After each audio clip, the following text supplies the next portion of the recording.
दोस्तों, जरा सोचिए, एक नेता पहले से घायल हो और उसी घाव पर उसके अपने ही महामंत्री नमक छिड़क दे, तो फिर क्या होगा?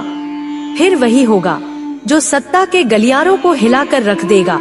नेता चाहता था राज्य को बचाना और महामंत्री की एक गलती उस राज्य की बर्बादी का कारण बन गई। लेकिन सवाल है, वो गलती थी या छुपी हुई साजिश? और जब सच सामने आया तो दरबार में जो हुआ वह इतिहास में पहली बार हुआ। और सोचिए, अगर ऐसी गलती आज के नेता और उनके सलाहकारों से हो जाए तो क्या हमारे देश का भविष्य भी हस्तिनापुर जैसा हो जाएगा? आइए जानते हैं पूरी कहानी। हस्तिनापुर और इंद्रप्रस्थ के बंटवारे ने भीष्म पितामह के दिल को लहूलुहान कर दिया और उसी समय विदुर से हो गई ऐसी गलती जिसने हस्तिनापुर की बर्बादी का दरवाजा खोल दिया। पर जब सच्चाई पितामह तक पहुंची तो उनकी पहली फटकार गूंजी, जिससे विदुर की सांस थम गई। जब विदुर भीष्म पितामह के कक्ष में पहुंचे तो पितामह ने गहरी सांस लेते हुए कहा, विदुर, युधिष्ठिर ने कहा है कि वह जुआ खेलने हस्तिनापुर आएगा और तुम यह सुनकर चुपचाप चले भी आए। क्या तुम्हें यह नहीं मालूम था कि शकुनी चौसर को खेल नहीं बल्कि युद्ध मानता है और वह उस युद्ध को जीतना भी जानता है? पितामह ने आगे कहा, क्या हस्तिनापुर के प्रति तुम्हारी निष्ठा ने तुम्हें यह नहीं बताया कि युधिष्ठिर को सावधान करना भी तुम्हारा कर्तव्य है? पुत्र विदुर, तुम हस्तिनापुर के हो या केवल धृतराष्ट्र के? मैंने तो राज्य का विभाजन तक स्वीकार कर लिया ताकि आपसी तनाव समाप्त हो जाए। मैंने पांडवों के साथ यह अन्याय भी सहन कर लिया, क्योंकि नेत्रहीन धृतराष्ट्र के हृदय में केवल एक ही सपना पल रहा है कि हस्तिनापुर का राज सिंहासन उसके बाद उसके पुत्र दुर्योधन को मिले।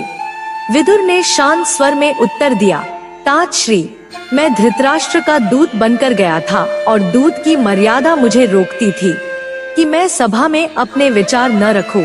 हे तातश्री, चौसर तो दुर्योधन खेलेगा, शकुनी नहीं। भीष्म पितामह ने गंभीर स्वर में कहा, हाँ, जुआ दुर्योधन खेलेगा और पासा शकुनी फेंकेगा। यह तुम नहीं जानते हो विदुर कि युद्ध राजाओं के बीच होता है, परंतु लड़ती सेनाएं हैं। इसलिए चौसर सभा में इस प्रश्न को उठाने की भूल मत करना। मैं यह मानता हूँ कि तुम धृतराष्ट्र के दूत बनकर गए थे और यह भी सही है कि तुम दूत की मर्यादा का उल्लंघन नहीं कर सकते थे। लेकिन क्या तुमने यह नहीं सोचा विदुर कि तुम केवल हस्तिनापुर के महामंत्री ही नहीं बल्कि कौरवों और पांडवों के काका भी हो? भीष्म पितामह गहरी सांस लेकर आगे बोले, परंतु दुर्योधन अपनी ऊंची आकांक्षाओं का हाथ बढ़ाकर इंद्रप्रस्थ को भी छीन लेना चाहता है। क्या तुमने यह नहीं देखा विदुर कि जब इंद्रप्रस्थ में हवन हो रहा था तब एक और हवन कुंड में अग्नि धधक रही थी और दूसरी ओर दुर्योधन के हृदय में? विदुर ने धीमे स्वर में कहा, हाँ तातश्री, मैंने देखा था। पितामह की आंखों में गहरी पीड़ा उतर आई। वे बोले, तुमने देखकर भी पांडवों को बस चौसर का निमंत्रण दे दिया और चले आए विदुर। आज तुमने मुझे पहली बार निराश किया है। मेरे कंधों में अब हस्तिनापुर का शव उठाने की शक्ति नहीं बची है। द्यूत क्रीड़ा में जीत चाहे किसी की भी हो, पर हार हमेशा मेरे हस्तिनापुर की ही होगी।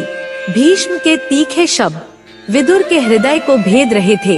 पितामह ने उन्हें बहुत डांटा, पर विदुर शांत स्वर में अपने उत्तर देते रहे। वे जानते थे कि उन्होंने जो किया वह हस्तिनापुर की बर्बादी की नींव है, लेकिन राजा का आदेश उनके सिर पर था। विदुर धर्म संकट में थे। राजा का आदेश माने या हस्तिनापुर की रक्षा करें? यही सवाल आज भी प्रासंगिक है।